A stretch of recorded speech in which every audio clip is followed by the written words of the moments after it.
Mark எழுதின சுவிசேஷம் 4ஆம் அதிகாரம்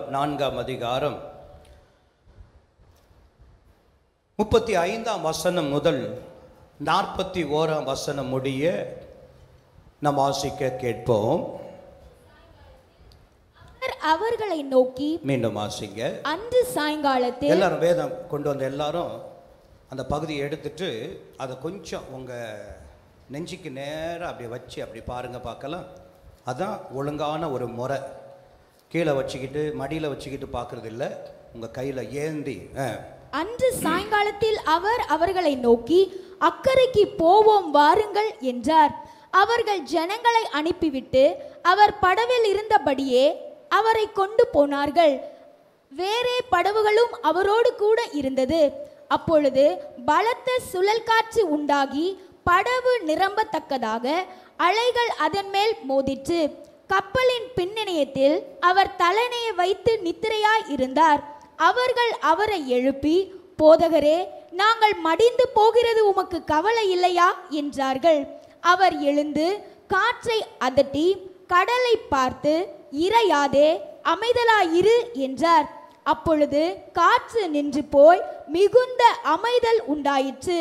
அவர் அவர்களை நோக்கி, ஏன் இப்படி பயப்பட்டீர்கள்? ஏன் உங்களுக்கு விசுவாசம் இல்லாமற் போயிற்று என்றார். அவர்கள் மிகவும் பயந்து, இவர் யாரோ, காற்றும் கடலும் இவருக்கு கீழ்ப்படுகிறதே என்று ஒருவரோடு ஒருவர் சொல்லிக் கொண்டார்கள். And the same day, when the even was come, he said unto them, Let us pass over unto the other side. And when they had sent away the multitude, they took him even as he was in the ship, and there were also with him other little ships. And there arose a great storm of wind, and the waves beat unto the ship, so that it was now full. And he was in the hinder part of the ship, asleep on a pillow. And they awake him, and say unto him, Master, carest thou not that we perish? And he arose, and rebuked the wind, and said unto the sea, Peace, be still. And the wind ceased, and there was a great calm. And he said unto them, Why are ye so fearful? How is it that ye have no faith? And they feared exceedingly, and said one to another, What manner of man is this, that even the wind and the sea obey him?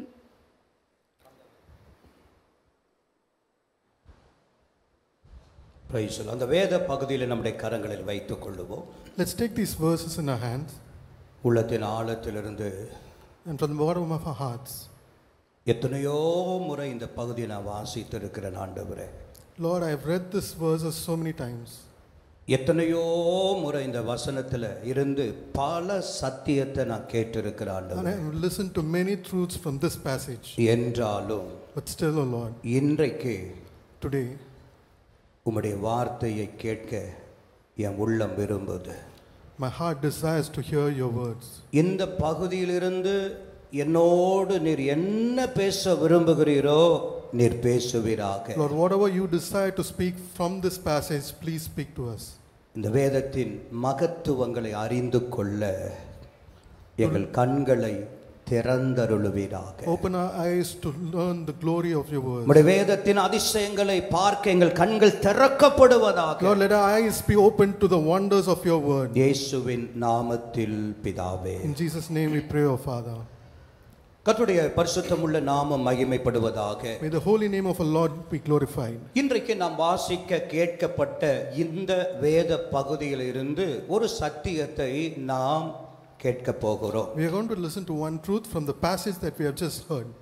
ஆண்டவராகிய இயேசு கிறிஸ்து கலிலேயா என்ற பட்டணத்துல தேசத்துல பரபரப்பான ஒரு ஊழியத்தை அவர் செய்து முடித்தார். The Lord Jesus Christ has just concluded a great ministry in the city of Galilee. இந்த ஊழியத்தை ஆண்டவர் செய்து முடித்து விட்ட பின்பு தன்னுடைய சீஷர்களை எல்லாரையும் அழைத்து அவர் சொன்னார், நாம் அக்கறைக்கு போவோம். And after finishing all his ministries, he looked to his disciples and said, let's go to the other side. எனவே எல்லாரும் ஆண்டவர் சொன்ன வார்த்தையை கேட்ட உடனே கீழ்ப்படிந்தவர்களாக அவர்கள் எல்லாரும் படகில ஏறி கெனசரேத் என்று சொல்லப்படுகிற அந்த பட்டணத்திற்கு அவர்கள் புறப்பட்டு போகிறார்கள். So immediately obeying the Lord's words, they got on a boat and went over to Gennesaret. அவர்கள் போகிற அந்த படகு பிரயாணத்தில் காற்றும் கடல் கொந்தளிப்பும் அதிகமாய் வந்தது என்று வேதம் சொல்லுகிறது. The Bible says that a great storm arose while they were going on this boat. அவர்கள் அந்த நேரத்தை கடுமையாய் எதிர்கொண்டார்கள். அவர்கள் அந்த சூழ்நிலை அவர்களை பயமுறுத்தினது. And this situation caused them to fear greatly. அவர்கள் கரைக்கு போய் சேர்வோம் என்கிற நம்பிக்கையை முற்றிலும் அவர்கள் இழந்து போய் விட்டார்கள். They lost the hope that they will reach the other shore. ஆனால் ஆண்டவராகிய இயேசு கிறிஸ்துவோ அதே படகில பின்னணையத்தில் அவர் படுத்து நித்திரை செய்து கொண்டு இருந்தார் என்று வேதம் சொல்லுகிறது. The Bible says that the Lord Jesus Christ in the same boat in the hinder part he was sleeping. இந்த சீஷர்கள் எல்லாரும் தன்னால் இயன்ற வரைக்கும் முடிந்த அளவிற்கும் பிரயாசப்பட்டுட்டு அவர்களால் ஒன்று முடியாது இனி தப்ப முடியாது என்கிற ஒரு நிலைக்குள்ள வந்தவுடனே After struggling a lot and finding that there is no more hope, இயேசுவினிடத்தில் போயிட்டு நீர் எங்கள் மீது கவலை கொள்ளாதபடி நீர் இப்படி நித்திரையா இருக்கிறது என்ன? and they went to Jesus and woke him up and said, don't you care about us and you are sleeping? இப்படி சொன்ன உடனே இயேசு எழுந்தார் என்றும், and as soon as they said this, it says that Jesus woke up. தம்முடைய வார்த்தையின் வல்லமையை வெளிப்படுத்தி கடலையும் காற்றையும் அமைதிப்படுத்தினார் என்றும் நாம் வாசிக்க கேட்டோம். We read that he showed the power in its words and he calmed the seas. இந்த சம்பவத்தை சீஷர்கள் அருகில் இருந்து பார்த்து கொண்டே இருந்தவுடனே இயற்கையின் மேல இவருக்கு எவ்வளவு வல்லமை இருக்கிறது என்பதை கண்டு அவர்கள் ஆச்சரியப்பட்டார்கள். அதே நேரத்தில் அச்சமும் அவர்களுக்குள்ளே வந்தது. The disciples feared and also wondered that such a man had the power over nature. இந்த சம்பவத்தை ஒட்டு மொத்தமாக நாம் வேதத்திலே பார்க்கும் பொழுது ஒரே ஒரு காரியத்தை நாம் அறிய முடியும். When we see this entire incident, we can point out to one thing. இந்த சம்பவம் இயற்கையின் மேலே இயேசுவுக்கு எவ்வளவு பெரிய வல்லமை இருந்தது என்பதை வெளிப்படுத்துகிறதாக நாம் பார்க்க முடியும். This incident reveals the power that Jesus had over nature. ஒரு பக்கத்திலே இயேசுவுக்கு இயற்கையின் மீது வல்லமை இருப்பதாக வெளிப்படுத்துவதாக இருந்தாலும், even though it reveals on one hand the power that Jesus had over nature, இந்த மறுபக்கத்திலே இந்த சம்பவமானது இயேசுவையே அண்டிக் கொண்டு வாழுகிற தேவ பிள்ளைகளுடைய வாழ்க்கையிலே வருகிற சோதனைகளை வெளிப்படுத்துகிறதா இருக்கிறது. It also reveals the trials that happens to people who follow Jesus closely. ஒவ்வொரு விசுவாசிகளுடைய வாழ்க்கையில வருகிற சோதனைகளையும் போராட்டங்களையும் பலவீனங்களையும் பாடுகளையும் வெளிப்படுத்துகிற பகுதியாக இந்த பகுதி அமைந்திருக்கிறதை பார்க்கிறோம். This passage shows the troubles, the struggles, the trials that every believer faces. இந்த சூழ்நிலையில ஆண்டவர் அவர்கள் மீது எவ்வளவு அக்கறை உடையவராய் இருந்து அதை அமைதிப்படுத்தி தம்முடைய ஜனத்தை கொண்டு போய் அக்கறையில சேர்த்தார் என்பதை இந்த பகுதி வெளிப்படுத்துகிறது. This passage reveals the care that Jesus had on his disciples and he calmed the seas and took them to the other shore. இந்த சம்பவங்களிலே 4 விதமான காரியங்கள் மறைக்கப்பட்டு இருக்கிறது. 4 different things are hidden in this passage. 4 விதமான இந்த உண்மைகளை இன்றைக்கு நாம் தியானிக்க போகிறோம். We are going to meditate on these 4 truths. இந்த சம்பவத்தை உற்று நீங்கள் நோக்கி பார்ப்பீர்கள் என்று சொன்னால், if you consider these passages carefully, சீஷர்கள் தன்னுடைய மன விருப்பத்தின்படி தன் மனதில் வந்த யோசனையின்படி எந்த காரியத்தையுமே அவர்கள் செய்யவே இல்லை. the disciples didn't do anything on their own accord. இயேசு அவர்களை கூப்பிட்டு சொல்லுகிறார், நாம் அக்கறைக்கு போவோம் என்று சொன்ன உடனே படகை ஆயத்தப்படுத்துகிறார்கள். அவருடைய வார்த்தையை கீழ்ப்படுகிறார்கள். அந்த வார்த்தையின்படியே தான் அவர்கள் செய்தார்கள். As soon as Jesus says, let us pass to the other shore, they listened to his words and they prepared the ship and went on this journey. நல்லா உற்று பார்த்தால் இயேசுவின் சித்தத்தை தான் சீஷர்கள் செய்தார்கள். Listen carefully, they did the will of Jesus. இயேசுவின் வார்த்தைக்கு கீழ்ப்படிந்து தேவனுடைய சித்தத்தை செய்த அவர்களுடைய வாழ்க்கையில தான் only in their lives where they had listened to the word of Jesus and I obeyed him, காற்றுகள் வந்தது, there were winds, அலைகள் வந்தது, there were waves, படகானது ஆடினது, and the ship was struggling, பயம் உண்டானது, and they had fear, தப்புவோம் பிழைப்போம் என்கிற நிச்சயம் அவர்களை விட்டு போய்விட்டது, and they didn't even know if they could survive. இத்தனை விதமான விதமான போராட்டங்களும் சோதனைகளும் எதற்கு பின்பாய் வந்தது என்று கேட்டால், If you ask me what came before all these trials and tribulations, இயேசுவின் வார்த்தைக்கு கீழ்ப்படிந்து இயேசுவின் வார்த்தையை கேட்டு செய்த போதுதான். it only happened after they listened and obeyed to the words of the Lord Jesus Christ. இந்த காலை ஆராதன வேளையில் In this morning service, தேவனுடைய சமூகத்திலே வந்து அமர்ந்து கொண்டிருக்கிற ஒவ்வொரு தேவனுடைய பிள்ளைகளும் every children of God who had gathered here before His presence, அந்த சீசர்களைப் போலவே நீங்களும் உங்களுடைய மனதுக்குள்ளே இருந்து சொல்லிக் கொண்டு இருக்கலாம்.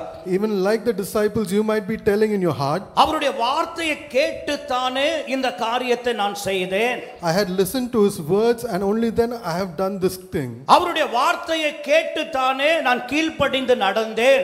I had obeyed only after listening to His words. என்னுடைய விருப்பம் போல எதையுமே நான் செய்யவில்லையே. I didn't do anything according to my own will. என்னுடைய மனதில் இருக்கிற சித்தத்தை எதையுமே நான் செய்யவில்லையே. I didn't do anything according to the desires of my heart. எனக்கு ஏன் இந்த பயம் உண்டாகிற ஒரு சூழ்நிலை?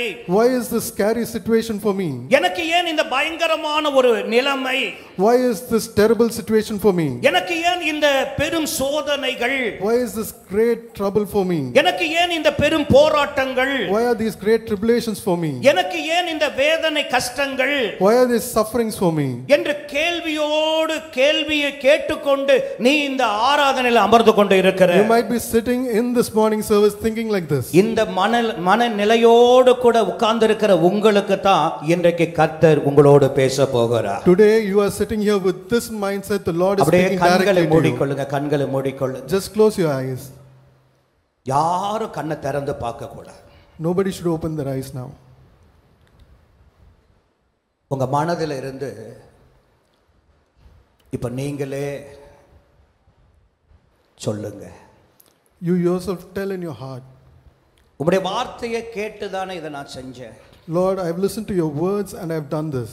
உம்முடைய வார்த்தைக்கு கீழ்ப்படிந்துதானே நான் இந்த காரியத்தை நான் செய்தேன். Lord, I have done this according to your words. ஏன் என்னுடைய வாழ்க்கையில இன்றைக்கு இந்த நிலைமை? Why is this situation right now in my life? எது நிமித்தமாக இந்த கொந்தளிப்பு எனக்கு?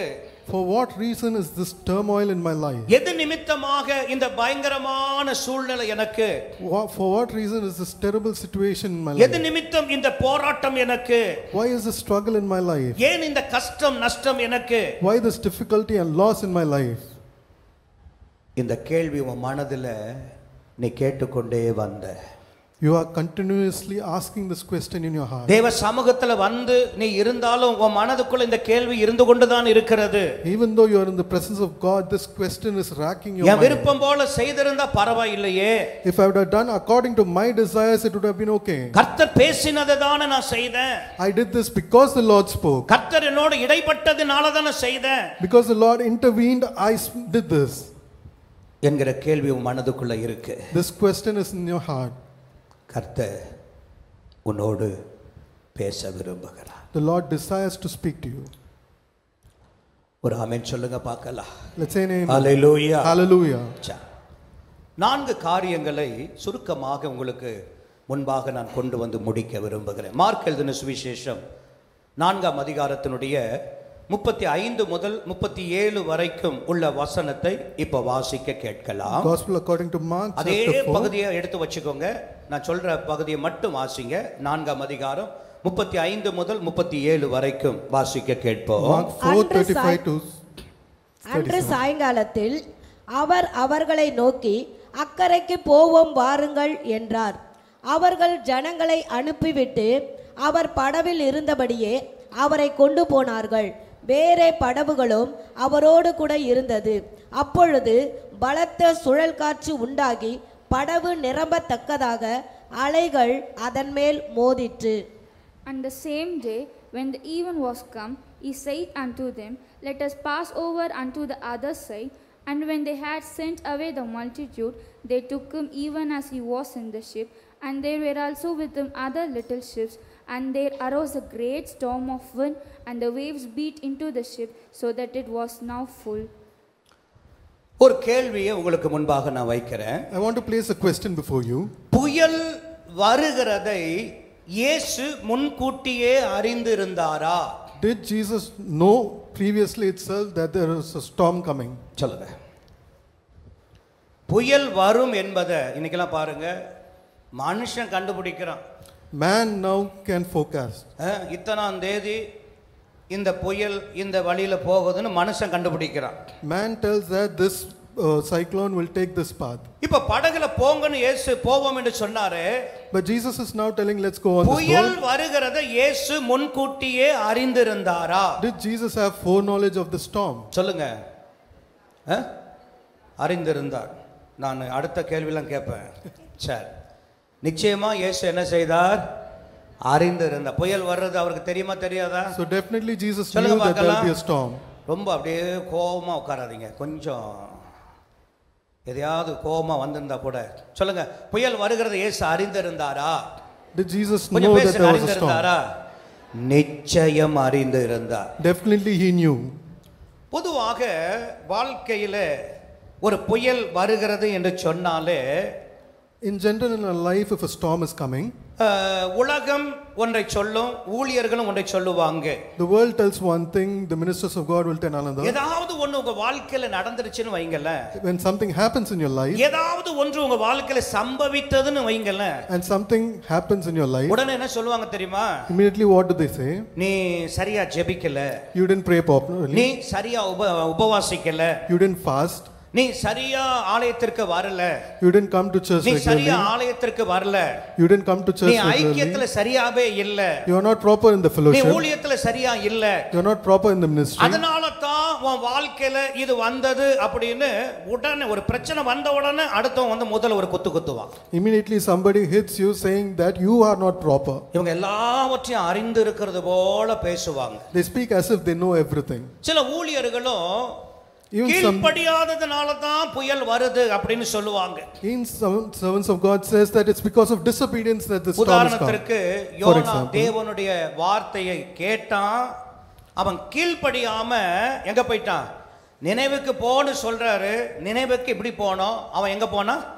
தர்ஷீஷுக்கு போகிறான். தேவ வார்த்தைக்கு அவன் கீழ்ப்படியல. We see in Bible for example that Jonah, he heard the voice of God, but instead of going to Nineveh, he went to the opposite direction to Tarshish.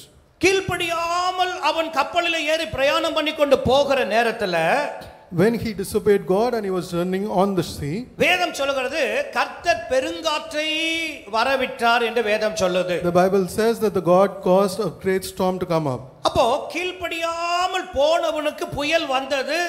ஒருவேளை அது ஏற்றுக்கொள்ளப்பட வேண்டிய ஒன்று. Maybe we can accept that people who are disobeying they face storms in their life. ஆனால் இங்கு பார்க்கிற இந்த புயலானது இயேசுவினுடைய வார்த்தையை கேட்டு கீழ்ப்படிந்து போகிற இவங்க வாழ்க்கையில என்ன வந்துச்சு? The storm here we see that these people have obeyed the words of God and still they face the storm. இப்ப பக்கத்துல சொல்லுங்க. Now look to the person next to you and say, நான் சொல்ற மாதிரியே சொல்லணும். என்னப்பா இது?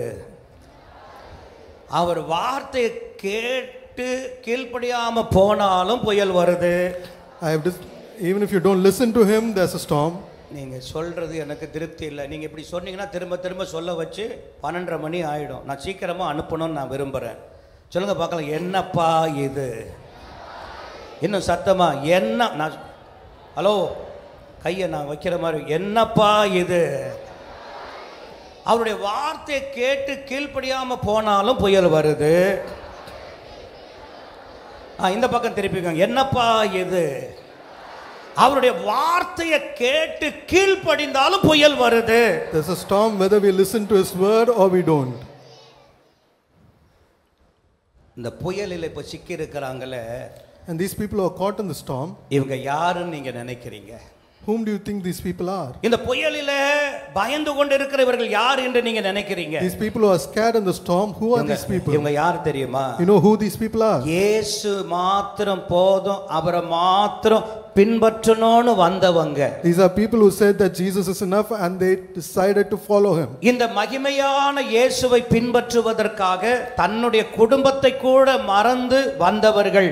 These are people who left their families to follow after this glorious Christ. இந்த இயேசுவை பின்பற்ற வேண்டும் என்கிற நல்ல மனதோடு தன்னுடைய வேலைகளை கூட தான் செய்த வேலைகளை கூட விட்டு வந்தவர்கள். These are people who left aside their jobs in order to follow Jesus. இந்த இயேசுவை பின்பற்ற வேண்டும் என்பதற்காக தன்னுடைய ஜாதி ஜனங்களை கூட உறவுகளை கூட மறந்து வந்தவர்கள். These are people who forgot their kith and kin in order to follow this Jesus. தன்னுடைய வீடுகளில் இருந்த சௌகரியமான வசதியானவற்றை கூட ஆண்டவரை பின்பற்றுவதற்காக தூக்கி எறிந்து வந்தவர்கள். They threw aside all comforts of their life in order to follow Jesus. இந்த உலகம் தருகிற சந்தோஷத்தை தூக்கி போட்டுட்டு, இந்த உலகம் தருகிற இன்பத்தையும் தூக்கி போட்டுட்டு இயேசுவை பின்பற்ற வந்தவர்கள். These are people who cast aside the happiness and joys of this world in order to follow Jesus. இயேசுவை பின்பற்ற வேண்டும் என்ற அன்பினால் பல சோதனைகள் வந்தும் அதை எதிர்கொண்டு நின்றவர்கள். Due to the love they had on Christ, even through all the trials and tribulations, they followed Jesus. உலக மக்களில் இருந்து வேறுபிரிக்கப்பட்டவர்களாக இயேசுவுக்காய் வாழ்ந்து பின்பற்றி கொண்டு வருகிறவர்கள். These are people who separated themselves from the world to follow and live only for Christ. இவர்களுடைய வாழ்க்கையில புயல் வருதுனா, And if there's a storm that can come in their lives, யோசித்து பாருங்க. just think. யோனாவுடைய வாழ்க்கையில வந்தது உண்மை. It's true that it came in the life of அவன் Jonah. கீழ்ப்படியாதனால வந்தது. But it came because he didn't follow the ஆனா word. இவங்க வாழ்க்கையில ஏன் வரணும்? But in their lives, why should it happen? இவங்க இயேசுவை பின்பற்றுகிறவர்கள் ஆயிற்று. They are ones who follow Christ. இயேசுவே போதும் என்று நினைத்து வாழுகிறவர்கள் ஆயிற்று. They are ones who are living thinking that Jesus alone is enough. நான் சொல்லுவேன், I will tell, இப்படி உண்மையாய் நீதிமானாய் பின்பற்றுகிற நிலையிலே நாம் வந்தாலும், even if righteously we are following Christ, யோபுடைய வாழ்க்கையில சோதனைகள் போராட்டங்கள் காற்றுக்கள் வீசினது. in the life of Job there were trials and tribulations and a great wind.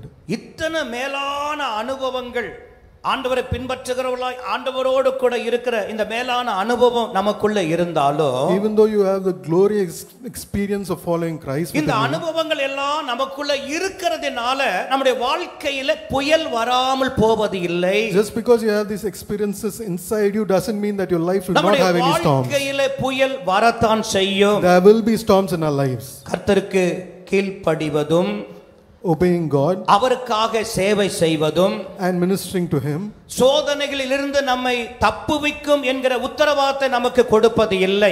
it doesn't guarantee that we will not undergo any tribulation. நான் சொல்லுவேன், விசுவாசிகளாகிய நம்ம கர்த்தர் சோதனைகளில் இருந்து எப்பொழுதும் பாதுகாக்கிறவர் இல்லை. God is not somebody who always protects us from tribulation. இப்படி சொல்லும்போது அநேகருக்கு என்ன இது புதுசா இருக்கு அப்படின்னு இருக்கும். And many of you might think, மீண்டும் சொல்லுகிறேன், விசுவாசிகளாகிய நம்ம, for us believers, கர்த்தர் சோதனைகளில் இருந்து எப்பொழுதும் நம்மை பாதுகாக்கிறவர் இல்லை. God is not somebody who will always protect us through tribulations. நீங்க நினைக்கலாம், ஆண்டவர் சோதனையில் இருந்து பாதுகாக்கிறவர் தானே ஆண்டவர். But we might think, isn't God one who ஆனா protects எப்பொழுதும் us? சோதனையில் இருந்து பாதுகாக்கிறவர் இல்ல அப்படின்னு சொல்றீங்களே. But you are telling now that He doesn't always protect us. அப்படி எப்பொழுதும் அவர் பாதுகாக்கிறவரா இருந்திருப்பாரானால், If He is a person who would have protected all the time, தேசத்துல வாழ்ந்த அந்த உத்தமனாகிய வாழ்க்கையில சோதனை என்கிற காற்று வரும் பொழுது என்ன செய்திருக்கணும்? when the man of God faced a tribulation in his life, ஆண்டவர் அவனை பாதுகாத்திருக்கணும். He should have protected him. அவனுடைய ஆடுகளில் ஒன்று கூட மரித்து போயிருக்க கூடாது. Not even one of his sheep should have been killed. அவனுடைய பிள்ளைகளில் ஒன்று கூட மரித்து போயிருக்க கூடாது. Not even one of his kids would have அவனுக்கு died. உண்டானவைகளில் ஒன்று கூட இழந்திருக்கவே கூடாது. He shouldn't have lost anything in his life. கர்த்தர் அப்படி அவனை சோதனைக்கு பாதுகாத்திருக்கணும். The Lord should have protected him thus from his tribulation. அதனால தான் சொன்னேன், சில நேரங்களில் ஆண்டவர் எப்பொழுதும் நம்மை பாதுகாக்கிறவர் அல்ல. That is why I said that it's not always that the Lord saves us from tribulation. ஆனால் சில சமயங்களில் அவற்றிலிருந்து நம்மை பாதுகாக்கிறார். But sometimes He does protect us from those. என்பதை நாம் விளங்கிக் கொள்ள வேண்டும். We need to understand that. சில நேரத்தில் ஆண்டவர் புயலை அமைதிப்படுத்துவார். Sometimes the Lord will calm the storms.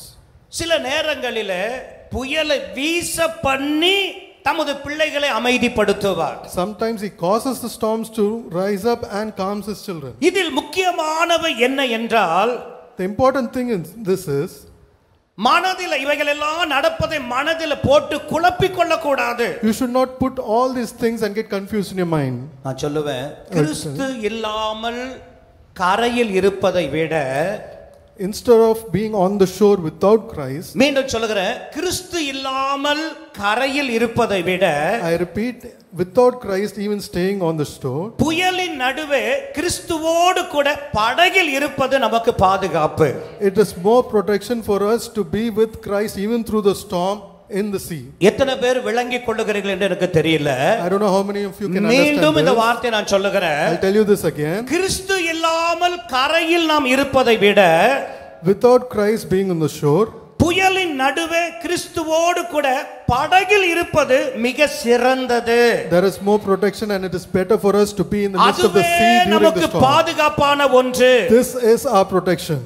ஒரு ஆமென் சொல்லுங்க பார்க்கலாம். Say an amen. சரி, முதலாவது, Firstly, சோதனை கிறிஸ்துவோடு கூடவே இருப்பது நல்லது என்பதை அறிய செய்கிறது. trials show that it is good to be always with Christ. எழுதிக்கோங்க, முதலாவது சோதனை கிறிஸ்துவோடு கூடவே இருப்பது நலம் என்பதை அறிய செய்கிறது. Trials reveal that it's always good to be with Christ. இப்ப சீஷர்களுக்கு என்னன்னா, நாம் எந்த நிலையில இருந்தாலும் கிறிஸ்துவோடு கூடவே இருக்கணும்.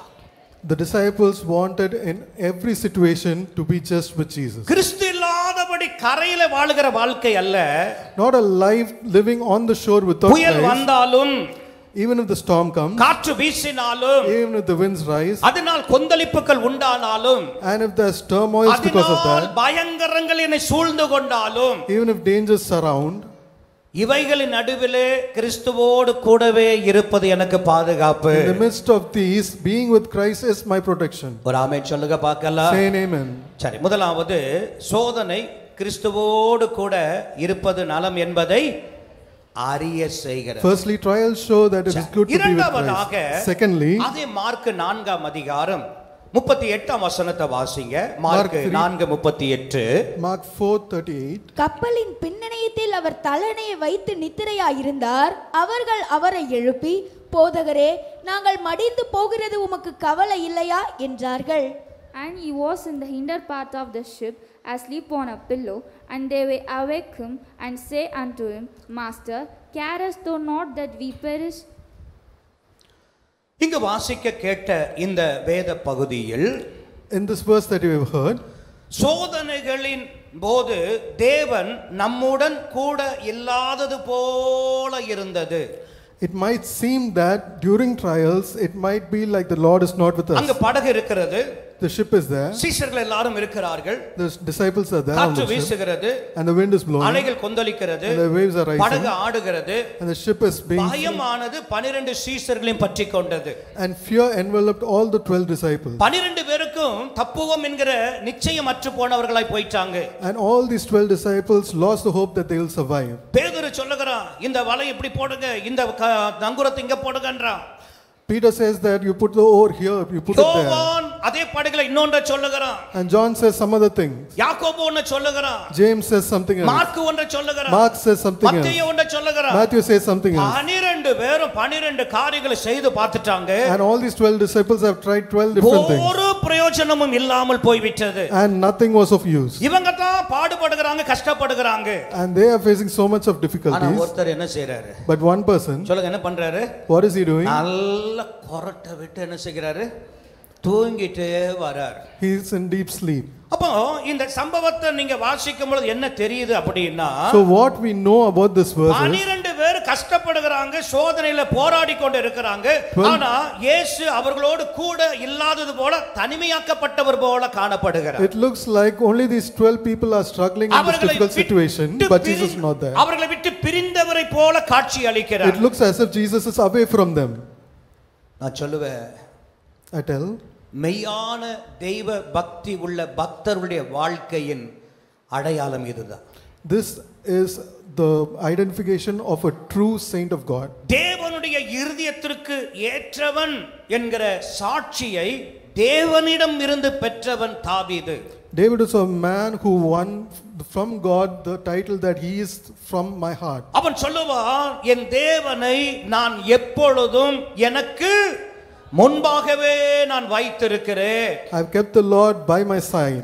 அவர் என்னுடைய வலது பக்கத்துல இருக்கிறபடியால், And because he is in my right hand, நான் அசைக்கப்படுவது இல்லை. I will not be moved. நான் அசைக்கப்படுவது I இல்லை. will not be moved.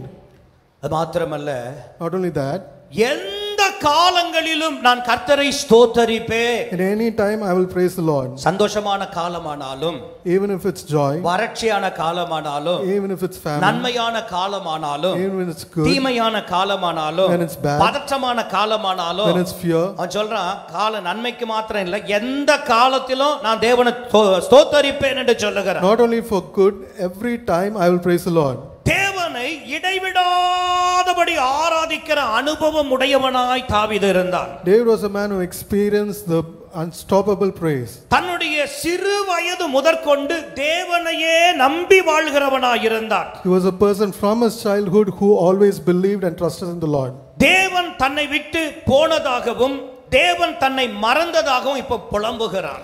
Now he is lamenting that the Lord has left him. இத்தனை ஆவிக்குரிய மேன்மையான அனுபவங்கள் அவனுடைய வாழ்க்கையில இருந்த போதுதான், Even after he had all these glorious experiences in his life, இப்பொழுது பார்க்கிறான் தேவன் தன்னை விட்டு தூரமாய் போனது போல பார்க்கிறான். now he sees that the Lord is away from him. தேவன் தன்னை மறந்து போனது போல பார்க்கிறான். It looks as if the Lord has forgotten him. தேவன் தன்னை கைவிட்டது போல பார்க்கிறார். It looks as if the Lord has forsaken him. தேவன் தனக்கு உதவி செய்ய முன் வராதபடி அவர் அமர்ந்து கொண்டே இருக்கிறது போல பார்க்கிறார். It looks as if that the Lord is not helping him and he is staying aside. சங்கீதம் 10:1 அதை தான் சொல்லுகிறது. Psalm 10:1 says this. கர்த்தாவே, ஏன் தூரத்தில் நிற்கிறீர்? கர்த்தாவே, நானே வாசிக்கிறேன். கர்த்தாவே, ஏன் தூரத்தில் நிற்கிறீர்? அம்மா இருங்க, நானே சொல்றேன். கர்த்தாவே, ஏன் தூரத்தில் நிற்கிறீர்? Why standest thou afar, O Lord? அப்ப அவனுடைய பார்வையில ஆண்டவர் எங்க இருக்கிறார் இப்போ? So in his eyes, where is the Lord? தூரத்தில் நின்று கொண்டு இருக்கிறார். He is standing afar off. அடுத்து அவன் சொல்லுகிறான், ஆபத்து நேரிடுகிற சமயத்தில் Next he says, during times of trouble, நீர் ஏன் மறைந்து இருக்கிறீர்? why hidest thou thyself? இப்போ ஆண்டவரை பார்க்கறான். Now he looks at the Lord. கொஞ்சம் தூரத்துல நின்னவர் போல இருந்த ஆண்டவர் Now the Lord who looks as if he is திரும்ப afar off, ஆண்டவரை பார்க்கணும்னு பார்த்தா மறைந்து போய் இருக்கிறார். and again he sees the Lord has hidden himself. இவன் வாழ்க்கை எப்படி இருக்கு தெரியுமா? You know how his life is? ஆபத்துக்குள் நடுவில இருக்கிறார். He is in the midst of trouble. சோதனையின் நடுவில இருக்கிறார். He is in the midst of tribulation. பிரச்சனைகளின் மத்தியில He இருக்கிறார். is in the midst of trouble. ஆனால் அவரோ தூரத்துல நிற்கிறார். But he is afar off, அவரோ ஆபத்துல மறைந்தவராய் இருக்கிறார். and he is also hidden in the times of trouble. அது மாத்திரமல்ல, Not only that, சங்கீதம் 44:23 Psalm 44:23, ஆண்டவரே விழித்துக் கொள்ளும் அப்படின்னு சொல்றான். he says, O Lord, awaken. அப்போ இவனுடைய கண்களில ஆண்டவர் எப்படி இருக்கிறாருன்னா, So in his eyes, how is the Lord? சீசர்கள் எப்படி பார்க்கறாங்க இயேசுவை? தூங்குகிறவராய் பார்க்கிறது போல தாவீதும் பார்க்கறான். Just as how the disciples saw that Jesus is sleeping, David also. விழித்துக் கொள்ளும் அப்படின்னா அவர் தூங்கிக் கொண்டு இருக்கிறது போலவே தாவீதும் பார்க்கிறார். When he says that awake, O Lord, it seems that David sees him sleeping. ஏன் நித்திரை பண்ணுகிறீர் என்று ஆண்டவரை பார்த்து கேட்கிறான். He looks at Christ and says, why are you asleep? எழுந்தருளும் ஆண்டவரே என்று சொல்லுகிறார். He says, arise up, O Lord. ஆண்டவர் அவனுடைய வாழ்க்கையில அமர்ந்திருக்கிறது போலவே பார்க்கிறான். He looks as the Lord as if he is just seated passively. அடுத்து சொல்லுகிறான், எங்களை என்றைக்கும் தள்ளி விடாதிரும் என்று சொல்லுகிறார். And next he says, cast us not away, O Lord. அப்போ ஒரு மெய் பக்தனுடைய வாழ்க்கையில நான் பார்க்கிற பொழுது, So when we see the life of true believer, தாவீது சொன்ன இத்தனை வார்த்தையிலிருந்து அறியக்கூடிய ஒன்று என்ன என்று சொன்னால், and the things that we can learn in the life of David from all these verses is, நிந்தையான போராட்டமான நேரத்தில் ஆண்டவர் தூரமாய் இருக்கிறதாக, during the times of trials and tribulations, the Lord might seem afar off. ஆபத்தான நேரத்தில் மறைந்திருப்பது போல, During the times of danger, he might seem as if he's hidden away. ஆண்டவர் நித்திரை பண்ணிக்கொண்டு இருக்கிறது போல, As if the Lord is completely sleeping. ஆண்டவர் எழுந்து வந்து உதவி செய்ய மனம் இல்லாமல் உட்கார்ந்து கொண்டே இருப்பது போல, Like the Lord is seated without having a desire to get up and help. ஆண்டவர் தன்னை முற்றிலும் தள்ளிவிட்டது போல கதறுகிறார். He laments that the Lord has forsaken him completely. இந்த தாவீதை போலத்தான் சீஷர்களும் இந்த படகுல இப்பொழுது இதே போலதான் அங்கலாய்த்து கொண்டிருக்கிறார்கள். The same way like David, the disciples are also having these problems. எங்களுடைய கஷ்டத்துல ஆண்டவர் பங்கேற்க கூட வராதபடி, In our tribulations, the Lord has not even come with us to partake in it. எங்கள் மீது கொஞ்சம் கூட அக்கறை காண்பியாதபடி and without even having one bit of care about us, எங்களை அலட்சியப்படுத்தி கொண்டு அவர் காணப்படுகிறதாக சீஷர்களுக்கு தெரிகிறது. the disciples see as if the Lord has neglected them. இதெல்லாவற்றையும் ஒட்டுமொத்தமாய் நினைத்து தான் இயேசுவை பார்த்து சொன்னாங்க, And looking at all these things, they look at Jesus and say, போதகரே, Master, நாங்கள் மடிந்து போகிறோம். we are perishing. போதகரே, நாங்கள் மடிந்து போகிறது உமக்கு கவலை இல்லையா? Master, carest thou not that we perish? இதனுடைய சரியான அர்த்தம் என்னன்னா, The true meaning is, நீர்தான் தேவன் என்று நாங்கள் உம்மை நம்பி வந்துட்டோம். we believe that you are the true God and we followed you. நாங்கள் உம்மை நேசிப்பது உண்மை. It is true that we love you. இந்த சோதனை வழியாக செல்லும் பொழுது ஏன் அதை எங்களுக்கு அனுமதிக்கிறீர்? Why are you permitting all this path of tribulation in our lives?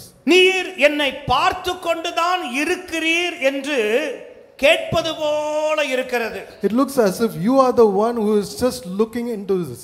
இப்படிப்பட்ட சூழ்நிலையில் எங்களை பார்த்து கொண்டு சும்மா இருக்கிறது போல அவன் பேசுகிறான். They are speaking that as if the Lord is just a passive observer of all these troubles. தேவன் நம்மை எப்போதும் பார்த்து கொண்டே இருக்கிறார். But the Lord is the one who always watches us. அவர் ஒருபோதும் நம்மை தனியாக விட்டு போகிறவர் இல்லவே And இல்லை. He is no one who will not leave us alone at all. ஆனால் But வாழ்க்கையிலே கஷ்ட நஷ்டங்கள் வரும்போது, when there is losses in our life, இருள் சூழ்ந்த நேரங்கள் வாழ்விலே நாம் சந்திக்கும் போது, when we face darkness in our lives, நாம் அவரையே விடாமுயற்சியோடு கூட விசுவாசிக்க வேண்டும் என்பதை சோதனையின் வழியாக கற்றுக் கொடுக்கிறார். He teaches us that through all these paths of tribulations and trials, we have to hold on to Him. நம்முடைய வாழ்க்கையில பல தரப்பட்ட நிலைக்குள்ள நம்மை தள்ளிட்டு, He pushes us through all sorts of situations in our lives. இந்த நிலையிலும் நாம் அவரை மாத்திரம்தான் முழு மனதோடு விசுவாசிக்க வேண்டும் என்பதை ஆண்டவர் விரும்பி கற்றுக் கொடுக்கிறார். And the Lord desires and teaches that even in all these situations, we have to wholeheartedly believe on Him alone. வேதத்தில் ஒரு வசனத்தை நான் உங்களுக்கு காண்பிக்க Let me விரும்புகிறேன். show a verse to you. ஏசாயா தீர்க்கதரிசன புஸ்தகம் 50ஆம் அதிகாரம் Isaiah chapter 50. 10ஆம் வசனம் மிக முக்கியமான ஒரு பதத்தை வெளிப்படுத்துகிறது. Verse 10 reveals a very important thing. வாசிக்க கேட்கலாம். உங்களில் எவன் கர்த்தருக்கு பயந்து அவருடைய தாசனின் சொல்லை கேட்டு தனக்கு வெளிச்சம் இல்லாததினால் இருட்டிலே நடக்கிறானோ அவன் கர்த்தருடைய நாமத்தை நம்பி தன் தேவனை சார்ந்து கொள்ள கடவன். Who is among you that feareth the Lord, that obeyed the voice of his servant, that walked in the darkness and hath no light? Let him trust in the name of the Lord and stay upon his God. வசனம் என்ன அழகாய் சொல்லுகிறது கவனிங்க. Look at how beautifully this verse tells. உங்களில் எவன் கர்த்தருக்கு பயந்து, Who is among you that feareth the நீங்க Lord? கர்த்தருக்கு பயப்படுறவங்களா? Are you ones who fear the Lord? உங்களை பார்த்து கேட்கிறேன், கர்த்தருக்கு பயப்படுறவங்களா? I'm looking at you and asking, are you fearing the Lord? உங்களில் எவன் கர்த்தருக்கு பயந்து, So who is among you that feareth the Lord, அவருடைய தாசனின் சொல்லை கேட்டு, that obeyeth the voice of his servant? நீங்க ஆண்டவருடைய சொல்ல கேக்குறீங்களா? Are you listening to the சொல்லுங்க. voice of God? தேவனுடைய வார்த்தை கேக்குறீங்களா? Are you listening to the word of God? கேட்டு கேட்டதனால என்ன வரணும்? And if you listen, what should happen? வரணும், நல்லது நடக்கணும். There should be light and goodness. நீங்க கர்த்தருக்கு பயப்படுறீங்க, You are fearing the Lord நீங்க அவருடைய சொல்ல தான் கேக்குறீங்க. and you are listening to his words. அப்படி இருந்தாலும் உங்க வாழ்க்கையில வெளிச்சம் இல்லாததினால், வெளிச்சம் என்ன செய்யல? But in your life there is no light. அங்க கர்த்தருக்கு பயந்து அவருக்கு கீழ்ப்படிந்து நடந்தா என்ன வரணும்? If you fear the Lord and listen to him, ஆனா what should happen? நடக்கும்போது என்ன வரல? But what didn't come? அந்த வசனத்தை போடுங்க. Look at this verse. வெளிச்சம் இல்லாததினால், Because there's no light, ஒருவேளை இருட்டிலே நடக்கிறானோ, இருட்டிலே நடந்தாலும், even though you walk in darkness, வசனம் என்ன சொல்லுது? what does the verse say? அந்த நிலையிலே Even in this அவன் situation, கர்த்தருடைய நாமத்தையே நம்பி let him trust in the name of than the Lord தேவனையே சார்ந்து கொள்ளு இருக்கணும். and stay only upon him. ஒரு ஆமென் சொல்லுங்க பார்க்கலாம். Say an amen. சந்தோஷமா சொல்லுங்க பார்க்கலாம். Say an amen. Hallelujah, Hallelujah. Hallelujah. Hallelujah. வாழ்க்கையில என்ன நடந்தாலும் சோதனை மேல சோதனை, உலகத்தான் பாடிட்டான், சோதனை மேல சொல்லுங்க.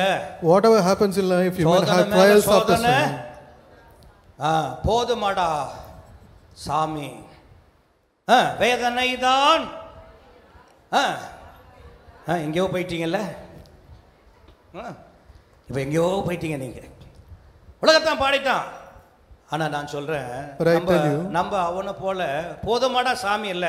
We are not talking about a general God. சோதனை வந்தாலும், even if we have a lot of tribulation, போதுமே எனக்கு என் சாமி. It is enough that we have our Lord. சொல்லுங்க, ஒரு ஆமென் தான் சொல்லுங்கல்ல. Say an amen. Hallelujah. Hallelujah. அப்போ அவருக்கு பயந்தோம், even though you fear him, அவருடைய சொல்ல கேட்டோம், we have listened to his words, நடந்தாலும் even though we போகிற வழியில வெளிச்சம் இல்லாமல் இருக்கலாம், there is no light in our path, இருள் சூழ்ந்ததா இருக்கலாம், darkness might surround us, அந்த நேரத்திலும் even in that point of அவரை time, மட்டுமே நம்பி trust only in him, அவரையே சார்ந்து கொள்ள வேண்டும் என்பதை and only stay upon him. சீஷர்களுக்கு ஆண்டவர் கற்றுக் கொடுத்தார். This is what the Lord is teaching to his disciples. Hallelujah. Hallelujah. இரண்டாவது நான் சொன்னேன், Secondly, I said, சொல்லுங்க பார்க்கலாம், சோதனை அவரை மட்டும் விசுவாசிக்க கற்றுக் கொடுக்கிறது. சோதனை trials teach அவரை to rely, மாத்திரம் விசுவாசிக்க என்ன செய்கிறது? நம்ப கற்றுக் கொடுக்கிறது. ஒரு ஆமென் சொல்லுங்க பார்க்கலாம். trials teach to have only hope முதலாவது on the சொன்ன Lord. சோதனை கிறிஸ்துவோடு கூட இருப்பதே நலம் என்பதை என்ன செய்கிறது? கற்றுக் கொடுக்கிறது. இரண்டாவது சோதனை அவரை மாத்திரமே அவரை மட்டும் விசுவாசிக்க என்ன செய்கிறது? கற்றுக் கொடுக்கிறது. Trials show that it's good to be with Christ. மூன்றாவது Thirdly, மார்க் எழுதின சுவிசேஷம் 4ஆம் அதிகாரம் 38ஆம் வசனத்தை மாத்திர வாசிங்க. 4:38. let's read 4:38. கப்பலின் பின்னணியத்தில் அவர் தலையணையை வைத்து நித்திரையாயிருந்தார். அவர்கள் அவரை எழுப்பி, போதகரே, நாங்கள் மடிந்து போகிறது உமக்கு கவலை இல்லையா என்றார்கள். And he was in the hinder part of the ship, asleep on a pillow. And they awake him and say unto him, Master, carest thou not that we perish? இதை உங்களுக்கு ஒரு நாடகமாக இப்பொழுது போட்டு காண்பிக்க விரும்புகிறேன். I want to show this as a dramatic representation. ஒரு 6 பிள்ளைங்க மாத்திரம் மேலே வாங்க. 6 children please. சீக்கிரம் 6 பிள்ளைங்க, சின்ன பிள்ளைங்க 6 பேர் சீக்கிரம் மேலே வந்துருங்க. பாருங்க, நான் இந்த பக்கம் பார்த்துட்டு சொன்னேன். போதும். அதாவது ஈசல் கூட்டம் போல இது வந்தா ஒரே நேரத்தில் வரும், இல்லைன்னா எழும்பாது. காத்தடிக்கவா?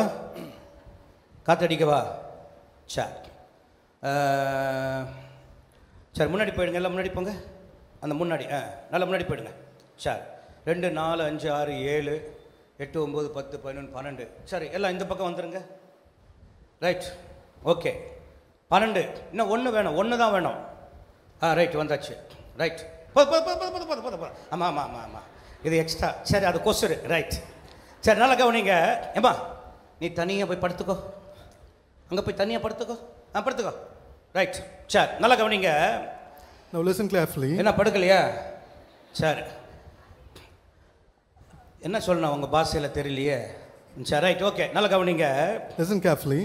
இவங்க எல்லாம் யாருன்னா 12 சீஷர்கள். All these are the 12 disciples. இப்போ எங்க நிக்கறாங்க அப்படினா படகுக்குள்ள நிக்கறாங்க. They are standing inside the ship. அந்த படகுடைய கடைசில அங்க இயேசு என்ன செய்கிறார்? படுத்து கிடக்கிறார். And Jesus is sleeping in the hinder part of the ship. இப்போ இந்த சூழ்நிலையில சீஷர்கள் பயந்து இருந்தது உண்மை.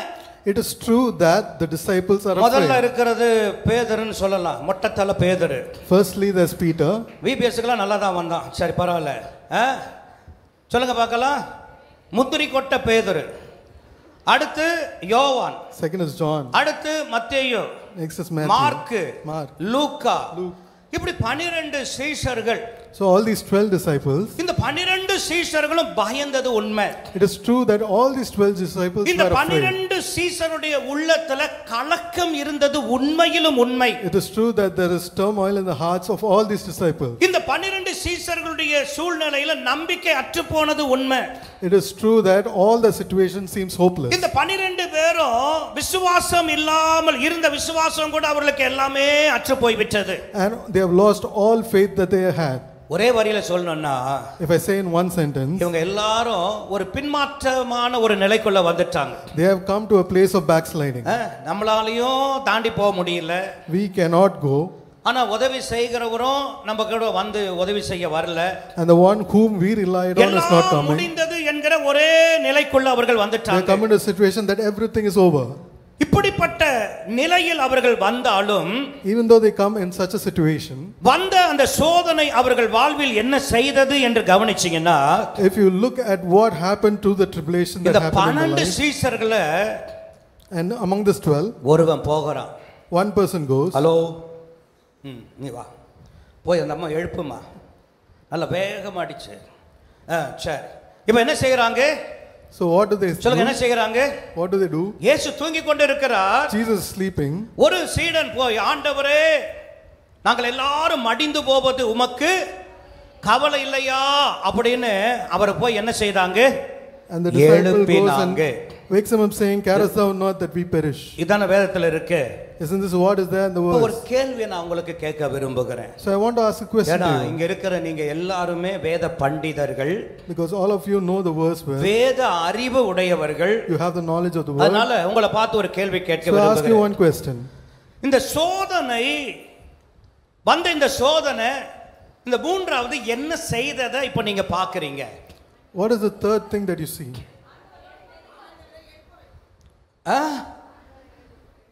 ரெண்டு பேரும் சரியான அர்த்தம்.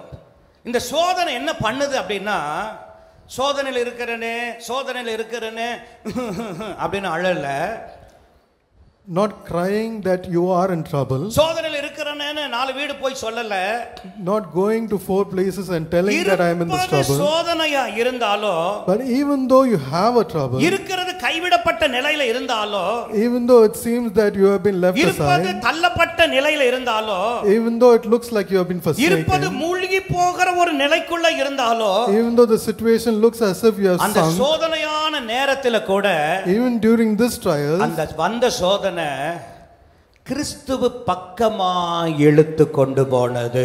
trials pull you கரங்களை back to உயர்த்தி சத்தம் ஒரு Christ. அலையில சொல்லுங்க பார்க்கலாம். சோதனை யாருக்கு நேரா இழுத்தது? Whom did the trials bring? சொல்லுங்க சத்தமா சொல்லுங்க, யாருக்கு நேரா இழுத்தது? அப்போ நமக்கு வருகிற சோதனை எல்லாம் யார் பக்கம் நம்ம இழுக்கிறது? So all these trials, whom does it push us to? எல்லாரும் ஓடி போய் உட்காருங்க. ரைட், எல்லாம் ஜோரா கை தட்டுங்களேன். இவ்வளோ பேர் இருக்க தைரியமான ஒரு 12-13 பேர் வந்தாங்க இல்லையா? 14 பேர் கொசுறு ஒன்று. சரி, நல்லா கவனிங்க. Listen carefully. அப்போ சோதனை என்கிற ஒன்றில் ஆண்டவர் என்ன பண்றான்னு கேளுங்க. So what they are doing when they are facing trials? பயந்து இருக்கிறது அவருக்கு என்ன தெரியாதா? Don't they know that he is in the ship? காற்று வீசுகிறதுன்னு அவருக்கு என்ன தெரியாதா? Doesn't he know that there is புயல் waves? வந்ததுன்னு அவருக்கு தெரியாதா? Doesn't he know that there are storms? எல்லாம் தெரிஞ்சாலும் ஏன் சும்மாவே படுத்து கொண்டு இருக்கிறார்? So even though he knows all of these things, why is he still sleeping? ஏன் தானாகவே எழுந்து உதவி செய்ய போகாம ஏன் கம்முன்னு இருக்கிறார்? Why didn't he volunteer to help them அவங்க and ஒன்ன he's sleeping? கற்றுக்கொள்ள வேணும்.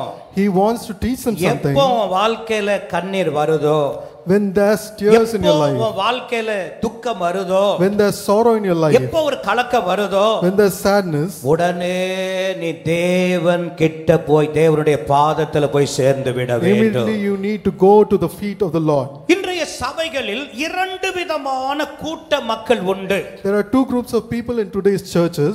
ஒரு கூட்டமானது சோதனை போராட்டம் என்கிற ஒன்று வந்து விட்டால், One group of people, when they face these trials and tribulations, தேவனை விட்டு விலகி அவங்க இருதயமானது கடினப்பட்டு விடுகிறது. they leave the Lord because their hearts are hardened. வாரந்தோறும் கோயிலுக்கு போனேனே, I'm going to church weekly. இரவு ஜெபம்லாம் போனேனே, I've gone to all night meetings. உபவாச ஜெபம் எல்லாம் போனேனே, I've gone to all fasting prayers. ஊழியத்திற்கு இவ்வளவு கொடுத்தனே, I've given so much for the ministry. எனக்கு ஏன் இந்த காரியம் வந்தது?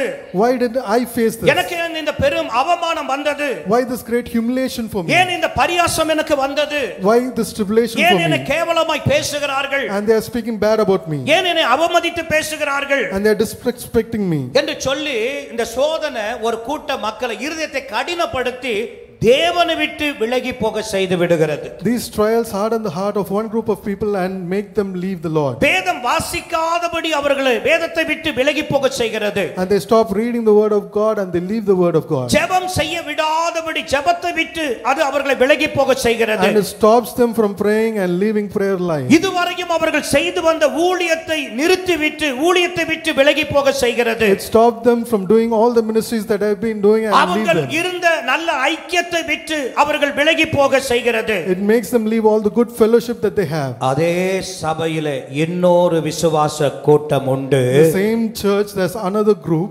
இதே போராட்டம் அவர்கள் வாழ்விலே வருகிறதை அவர்கள் பார்த்தாலும், Even though they see the same trials in their life, அவர்களுடைய வாழ்விலே இத்தனை அவமானங்கள் வருகிறதை அவர்கள் கண்டாலும், even if they face so much of shameful things in their lives, அவங்க மற்றவர்களை போட விலகி ஓடுகிறவர்கள் அல்ல.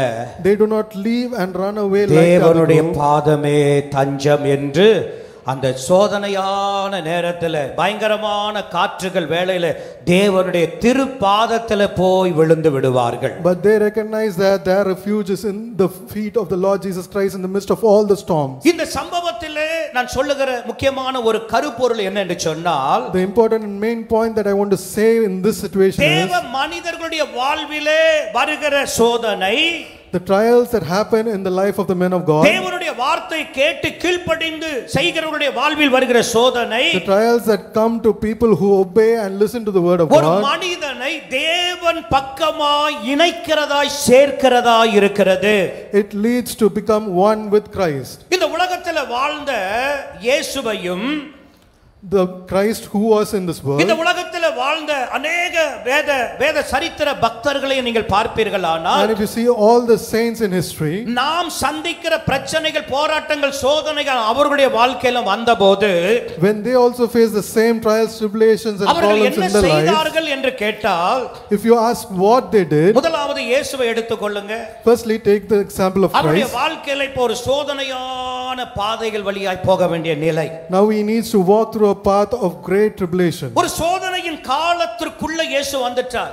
Jesus has come into a time of trial. அதுதான் கெத்செமனேயிலிருந்து இருந்து கொல்கொதா வரைக்கும் போகிற ஒரு பயங்கரமான சோதனையின் வேளை. And this is the terrible tribulation where he has to go from Gethsemane to Golgotha. அந்த சோதனையின் பாதையை பார்த்தவுடன் அவருடைய மனம் கலங்க ஆரம்பிக்கிறது. And his heart is troubled when he looks at this path. அவர் மனிதனாய் இருந்தபடியால் பலவீனப்பட்டவராக மாறினார். And because he became a man, he was weak. ஆனா செய்தது என்னன்னா, பிதாவுடைய சமூகத்தில் போய் உட்கார்ந்து, பிதாவே இந்த பாத்திரம் நீங்க கூடுமானால் என்னை விட்டு நீங்கும்படி செய், ஆகிலும் என்னுடைய சித்தம் அல்ல உம்முடைய சித்தத்தின்படியாக கடவுளே. But he went back to the presence of God and said that, Lord, if it's your will, let this cup pass it away from me, but not my will but yours. அப்ப இயேசுவை பின்பற்றுகிறேன் என்று சொல்லுகிற நாமும், So we who confess that we are following Christ, இது போன்ற பிதாவின் சித்தம் செய்கிறவர்களாய் நாம் இருந்தாலும், even though we do the will of the Father, பிதாவுக்கு பிரியமானவைகளை செய்கிறவர்களாய் இருந்தாலும், even though we are people who do the desires of the நமக்கு Father, முன்பாய் இருக்கிற பாதைகளில் சோதனையான காலங்கள் வரும் பொழுது, when the times of trouble and tribulation comes in the path, இயேசுவை போல நாம் பிதாவுடைய பாதத்தில், தேவனுடைய பாதத்திலேயே அமர்ந்து கொள்ள just like கொள்ள Christ, வேண்டும். we have to catch hold of the feet of Jesus. பழைய ஏற்பாட்டிலே யோசபாத்தை பாருங்க. Look at Jehoshaphat in the Old Testament. அவருடைய வாழ்க்கையில மூன்று விதமான சத்துருக்கள் எழுந்து அவனை அழிக்க வருகிறார்கள். There are three different groups of people who come to kill him. இதுவரையும் தேசத்திலே நல்லதொரு ஆட்சியை செய்து கொண்டிருந்த அவனுடைய வாழ்க்கையில இப்பொழுது பெரும் சோதனை ஒன்று வந்துவிட்டது. When he was doing a good rule in his life, there were great tribulations in his life. ஒவ்வொரு படைகளாய் வந்தா எதிர்த்து நிற்கலாம்.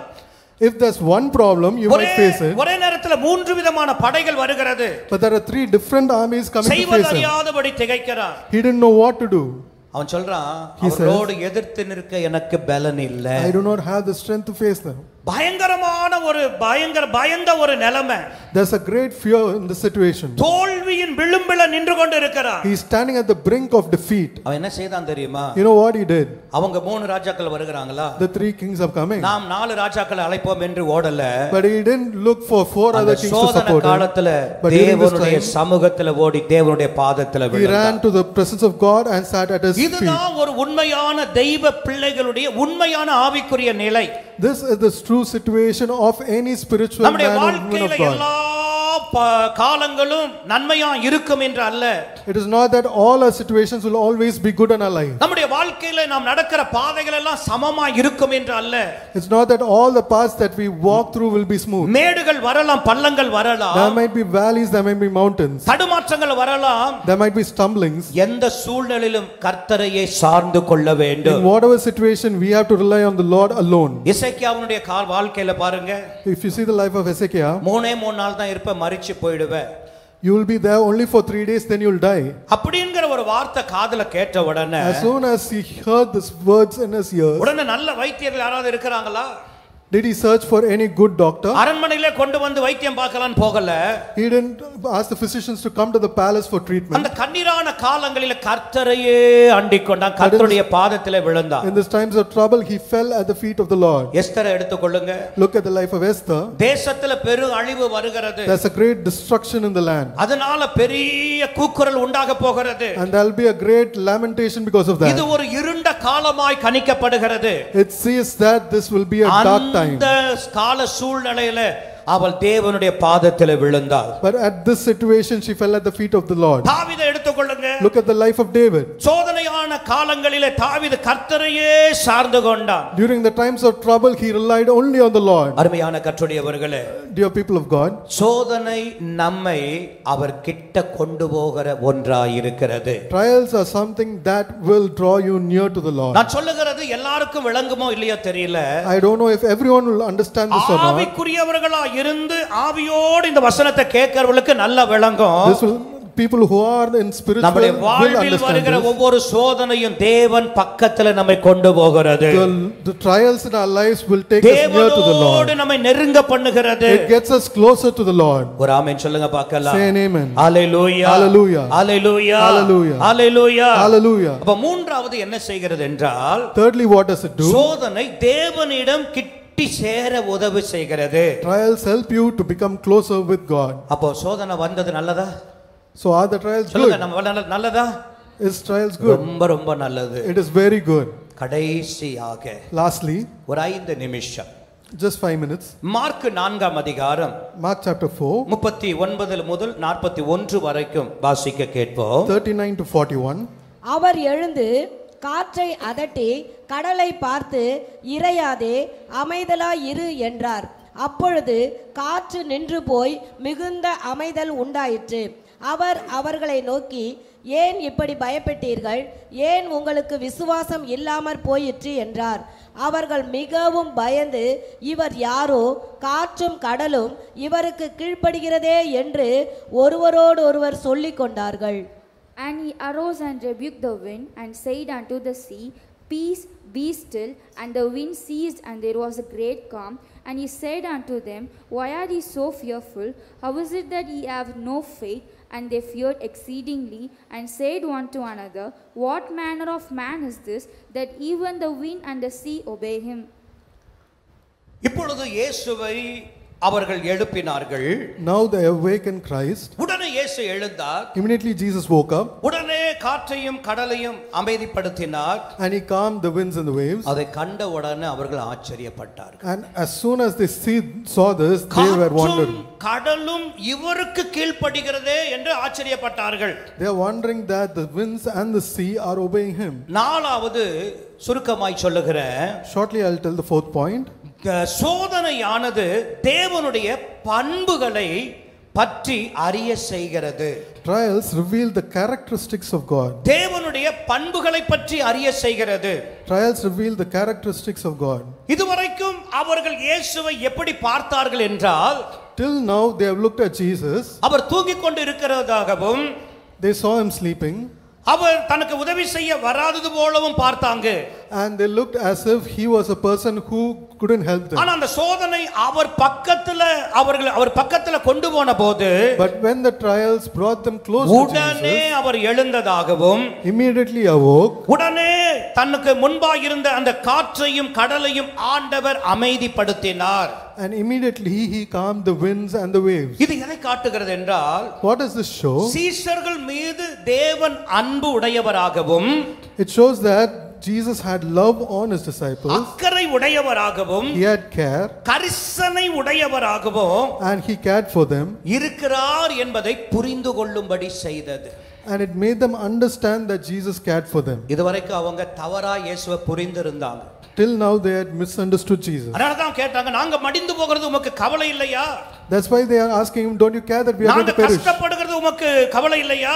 Don't you care that we are in trouble? நாங்க கண்ணீர் வடிக்கிறது உமக்கு கவலை இல்லையா? Don't you care that we are in tears? என்று கேட்டுக்கொண்டு இருந்த அவர்கள் These people are asking such a thing. இப்பொழுது ஒன்றை புரிந்து கொண்டாங்க. Now they understood one thing. இல்ல No, தேவன் எங்கள் மீது அன்பு உடையவராயிருக்கிறார். God is one who loves us. தேவன் எங்கள் மீது அக்கறை உடையவராயிருக்கிறார். God is one who cares about தேவன் us. எங்கள் மீது கரிசனை உடையவராயிருக்கிறார். God is one who inquires about us. என்கிற ஒன்றை இந்த சம்பவத்தின் மூலமாக இயேசு அவர்களுக்கு கற்றுக் கொடுத்தார். Jesus taught them through this incident. தம்மை உண்மையாய் பின்பற்றுகிற உங்களுக்கு You who truly follow him, சோதனையை அனுமதித்து பாடங்களை கற்றுக் கொடுக்கிறவர் நம்முடைய ஆண்டவர். the Lord Jesus Christ permits trials and teaches through them. அவர் நல்ல போதகர். He is a good preacher. யாருக்கு எந்த இடத்துல வைத்து அவர்களுக்கு போதிக்கணும் என்பதை அறிந்தவர். He knows when and where to teach whom. சிலரை மலையில கொண்டு போய் வைத்து சிலருக்கு போதனை கொடுப்பார். He teaches people sometimes by taking them சில on top of the mountain. போதனைகளை வனாந்தரத்திலே கொடுப்பார். Some teachings he does in the சில wilderness. போதனைகளை ஜெப வீட்டிலே கொடுப்பார். Some teachings he does in the prayer house. சில போதனைகளை ஆண்டவர் இதுபோல கடலிலே கலக்கத்தின் நடுவிலே கொண்டு போய் அவர்களை வைத்து அவர்களுக்கு பாடங்களை கற்றுக் கொடுப்பார். And some teachings he does it through placing them in the middle of the sea, in the midst of the storm. நம்முடைய ஆண்டவர் நல்ல போதகர். Adon is a good teacher. சொல்லுங்க, 4 காரியங்களை உங்களுக்கு நான் சொல்லுங்க. முதலாவது, I told you 4 things. சோதனை கிறிஸ்துவோடு கூட இருப்பது நலம் என்பதை அறிய செய்கிறது. Firstly, trials show that it's good to be with Christ. இரண்டாவது, சோதனை அவரை மட்டும் விசுவாசிக்க கற்றுக் கொடுக்கிறது. Trials teach us to have only faith on God. மூன்றாவது, சோதனை தேவனிடம் கிட்டி சேர உதவி செய்கிறது. Thirdly, trials pull you back to Christ. நாலாவது, சோதனைகள் தேவனுடைய பண்புகளை பற்றி அறிய செய்கிறது. Fourthly, trials reveal the characteristics of God. ஒரு ஆமென் சொல்லுங்க பார்க்கலாம். Say an amen.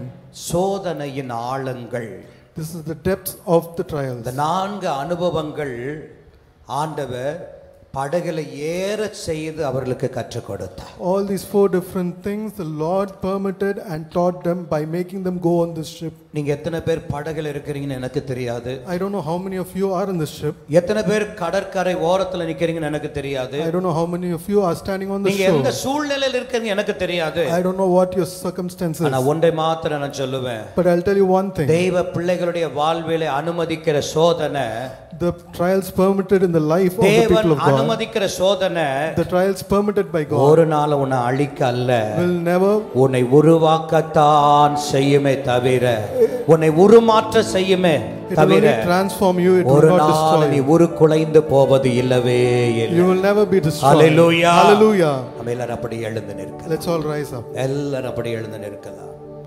ஹalleluya. முதல்ல எழுந்து நிக்கலாம், அப்புறமா போகும்போது பேக் எடுத்துட்டு போலாம்.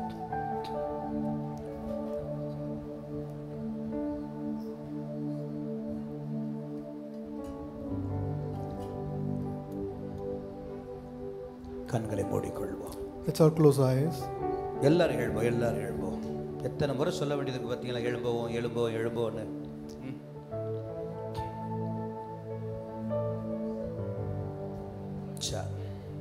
கண்களை மூடுவோம். Let's close our eyes.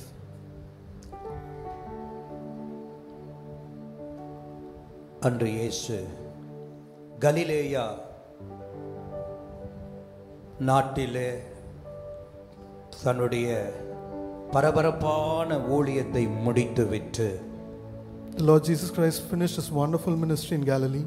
தன் சீஷர்களை கெனசரேத் என்று சொல்லப்படுகிற பகுதிக்கு போகும்படி அக்கறைக்கு போவோம் என்று அழைத்து கொண்டு போகிறார். And he takes his disciples and says, let's go to the other shore to Gennesaret. ஒரு நல்ல போதகனா இருக்கிற அவர் தன் சீஷர்களுக்கு போதிக்க கற்றுக் கொடுக்க படகிலையும் அதை பயன்படுத்தினார். He uses a ship to teach his disciples because he's a good teacher. படகையே ஒரு மேடையாய் மாற்றிக்கொண்டார். He made the ship as a stage. காற்று வந்தது அவருக்கு தெரியாததினால் வந்ததல்ல. The winds came not because he didn't know that they will come. சீஷர்கள் கலக்கமுட்டது அவருக்கு தெரியாதது என்று அல்ல. It was not that he knew that the அது disciples would be troubled. அனுமதித்ததே அவர்தான். But he was the one who permitted it. அவருக்கு எல்லாம் மறைவானது ஒன்றுமே இல்லை. There's nothing hidden to him. எல்லாம் அவர் அறிந்த ஒன்று. He knows everything. நான் சொல்லுவேன், I'll say,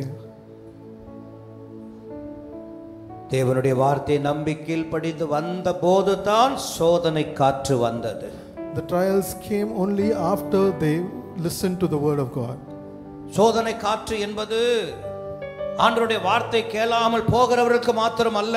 The winds of tribulation doesn't blow only to those who disobey அவருடைய God. வார்த்தை கேட்டு கீழ்ப்படிந்து நடக்கிற உன் வாழ்க்கையிலும் புயல் வரத்தான் செய்யும். There will be storms in life of you whom is obeying the Lord. கீழ்ப்படியாமல் போகிறவருடைய வாழ்வில் வருகிற புயல் அவர்களை அழித்து விடும். The storms that blow on those who are disobedient will destroy their lives. தேவ வார்த்தைக்கு கீழ்ப்படிந்து அவங்க வாழ்க்கையில வருகிற புயல் அவர்களை ஒரு நல்ல நிலையிலே ஆளாய் மாற்றி காண்பிக்கும். But the storms that are in the life of the disciples who believe, it will transform them. சீஷர்கள் சற்றும் இதை எதிர்பார்க்கல. The disciples didn't expect this. எனவே தான் That is why இந்த சோதனையில 4 பாடங்களை கற்றுக் கொடுக்கிறார். he teaches them 4 things. கிறிஸ்துவோடு கூட இருப்பதே நலம் என்பதை அவர்கள் அறியும்படி செய்தார். He taught them that it's good to be with Christ alone. கிறிஸ்து இல்லாமல் கரையில் இருப்பதை விட புயலின் நடுவே கிறிஸ்துவோடு படகில் இருப்பது மிக சிறந்தது. It's better to be with Christ in the storm rather than be on shore without Christ. அதுதான் பாதுகாப்பு. And that is protection. என்பதை சீஷர்கள் அறிந்து கொண்டார். The disciples learned this. நீ போராட்டத்தில் இருந்தாலும், Even though you are in trials, கிறிஸ்து உன்னோடு கூட இருந்தா if Christ is with உனக்கு you, அதுதான் பாதுகாப்பு. that is your protection. நீ பிரச்சனைக்குள்ள இருந்தாலும், If you are in the midst of problems, கிறிஸ்து உன்னோடு கூட இருப்பதுதான் உனக்கு பாதுகாப்பு. the safety is Christ நீ being with you. பிரச்சனையை பார்த்துட்டு கிறிஸ்துவை விட்டு தூரமாய் கரைக்கு போய்டலாம்னு போனினா ஆபத்து. If you go to the shore away from Christ, that is dangerous for you. இரண்டாவது, Secondly, சோதனை அவரை மட்டும் விசுவாசிக்க கற்றுக் கொடுத்தது. trials teach to have faith only on God. மூன்றாவது, Thirdly, சோதனை தேவனிடம் கிட்டி சேர உதவி செய்தது. trials pull you back closer to God. பயத்தில் இருந்தது உண்மைதான். It is true that they were afraid. நடுக்கத்தில் இருந்தது உண்மைதான். It's true that they were in trembling. அப்படியே அவர்கள் இருந்திடல. But they were not there in that situation இயேசு alone. கிட்ட வந்தாங்க. But they came to Jesus. இயேசு கிட்ட சோதனை கொண்டு வந்தது. The trials brought them closer to வாழ்வில God. வருகிற சோதனை உன்னை தேவன் கிட்ட கொண்டு வரணுமே தவிர The trials in your life should bring you closer to ஆண்டவரை Christ விட்டு தூர கொண்டு போகவே கூடாது. and never let you afar from Christ. நான்காவது, Fourthly, சோதனை தேவனுடைய பண்புகளை பற்றி அறிய செய்தது. trials teach you and reveal the characteristics of அவருடைய God. குணம் என்ன, What is his character? அவருடைய பண்புகள் என்ன, What is he? அவருடைய பாசம் என்ன, What is his love? அவருடைய அன்பு என்ன, What is his care? அவருடைய கரிசனை என்ன What is his compassion? என்பதை அறிய செய்தது. It teaches that. இப்ப நான் உன்னை பார்த்து கேட்கிறேன், Now I look at you. சோதனை வந்தது நல்லதா Are trials good? கெட்டதா என்று கேட்டா If I look at you and ask, are trials எல்லாரும் good or bad? சொல்லுவோம் நல்லது, It's good. நல்லது. It is good. சோதனை தான் நல்ல காரியங்களை, நல்ல பாடங்களை கற்றுக் கொடுக்கிறது. Trials are the ones that teach us something good. சோதனை நம்முடைய வாழ்வில தேவன் அனுமதிக்கும் போதெல்லாம் சந்தோஷப்படணும். You should be happy that God permits நீ trials in our life. எதிர்பாராத நேரத்துல புயல் போல பிரச்சனை வந்தா சந்தோஷப்படு. When you face storms in unexpected times, you should be happy. எதிர்பாராத நேரத்துல ஒரு பெரிய போராட்டம் வருதா சந்தோஷப்படு. When there's a great trial in unexpected situations, you should be happy. அதுல தான் நிறைய காரியங்களை ஆண்டவர் உனக்கு கற்றுக் கொடுக்கிறார். Because the Lord is teaching a lot of things through this. அநேக காரியங்களை நீயும் கற்றுக்கொள்ள And முடியும். you'll also be able to learn a lot of things. அன்பை பார்க்க முடியும். And you can see His love through அவருடைய them. கரிசனையை பார்க்க முடியும். You can see His care. இரக்கத்தை பார்க்க You முடியும். can see His mercy. அவருடைய நடத்துதலை பார்க்க You முடியும். can see His leading. அவருடைய வல்லமையை பார்க்க You முடியும். can see His power. சீஷர்கள் இயற்கைக்கு மேல இருக்கிற வல்லமை எப்ப பார்த்தாங்க தெரியுமா? You know, when the disciples saw the power He had over nature, போது தான் பார்த்தாங்க. they saw that only in the midst of this trial. இயற்கைக்கும் இவர் அதிகாரத்தோடு பேச கீழ்ப்படிதே. இயற்கைக்கு மேலான வல்லமை இவருக்கு இருக்கே அப்படின்னு அப்பதான் தெரிந்து கொண்டாங்க. Only then they knew that He had power over nature. நான் சொல்லுவேன், சோதனை நேரம் The time of ஆண்டவருடைய வல்லமையை உனக்கு புரிய செய்யும். it makes you understand the power வல்லமையை of உன்னை God. அறிய செய்யும். It makes you realize the power of God. இப்போ ஆண்டவரை பார்த்து 2 நிமிஷம் ஜெபிக்க போகிறோம். Now look at God and pray for 2 நீங்க minutes. உள்ள வரும்போது கூட நீங்க என்னென்ன கேள்விகள் சென்ற நாட்களில கேட்டீங்க, எந்தெந்த மனதோடு வந்தீங்கன்னு எனக்கு தெரியாது. I don't know what kind of attitude you had when you நான் came, சொல்லுவேன், but I கர்த்தர் know உங்களோடு one thing. கூட நிச்சயம் பேசி இருக்கிறார். The Lord has definitely spoken to எனவே you. ஆண்டவரே, இதுதான் அதோடைய காரியமா? அப்படியானால் என்னை முழுமையா என்னை அர்ப்பணிக்கிறப்பா. Lord, I commit myself. இன்னும் என்னை கற்றுக் கொடுத்து என்னை நடத்துங்க. Lord, you teach me. இன்னும் என்னை ஆழத்தில் என்னை கொண்டு போங்க. Lord, take me deeper. ஓ, இன்னும் உம்முடைய அற்புதத்தை விளங்கப்படி என்னை நடத்துங்க. Lord, reveal your wonders என்னை to me. அர்ப்பணிக்கிறேன் ஆண்டவரே Lord, I surrender myself. என்று சொல்லி எல்லாம் 2 நிமிஷம் எல்லாம் வாயை திறந்து Let's கேட்ட all வார்த்தையின்படி open our minds and pray. உங்களை உங்க குடும்பத்தை அர்ப்பணித்து எல்லாம் சத்தமா ஜெபிங்க பார்க்கலாம். ஹalleluya ஹalleluya ஹalleluya ஹalleluya. இயேசுவே, ஜெபிங்க ஜெபிங்க, வாயை திறந்து ஜெபிங்க பார்க்கலாம், நல்லா ஜெபிங்க.